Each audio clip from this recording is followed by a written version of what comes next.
ఆయన ఏ ఉద్యోగుల పట్ల ఏ యువత పట్ల శాసనసభలో మాట్లాడకపోగా వారు మన సమస్యలు పట్టించుకోపోగా ఎక్కడి సమస్యలు అక్కడనే 10 ఏళ్లలో నిర్వీర్యం చేసి ప్రజలను ఎవరిని పట్టించుకోక యువతని నిరుద్యోగులను పట్టించుకోక ఏనాడు కూడా మన వంపున అసెంబ్లీలో మండలిలో మాట్లాడకపోగా వారి పదవిని 10 ఏళ్ల పాటు వృధా చేయడం జరిగింది.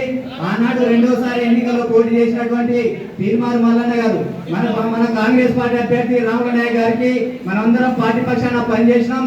కానీ ఆ రోజు జరిగినటువంటి కొన్ని అనివార్య పరిస్థితుల్లో మల్లన్న గారు మన పార్టీన పోటీ చేయకపోయినారు.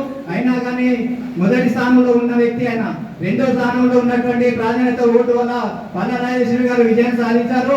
అది నైతికంగా ఆ రోజు గెలిచింది మాత్రం తీర్మార్ మల్లన్న గారి విషయాన్ని ఈ సందర్భంగా తెలియజేస్తూ ఈ దేవరకొండ నియోజకవర్గంలోని మా నాయకుడు గురువారిలో బాలునాయక్ గారి ఆదేశాల మేరకు తప్పకుండా పట్టభద్రులందరినీ ఏకం చేసి ఈసారి ఈ జిల్లాలోనే మొదటి స్థానంలో దేవరకొండ నియోజకవర్గాన్ని పట్టభద్రుల ఎన్నికల ఓట్లలో మొదటి స్థానంలో నిలపడానికి మేమంతా సిద్ధంగా ఉన్నామని ఈ సందర్భంగా తెలియజేస్తూ ఈ అవకాశం ఇచ్చిన మీ అందరికీ పాదాభివందనాలు తెలియజేస్తూ సెలవు తీసుకుంటాము.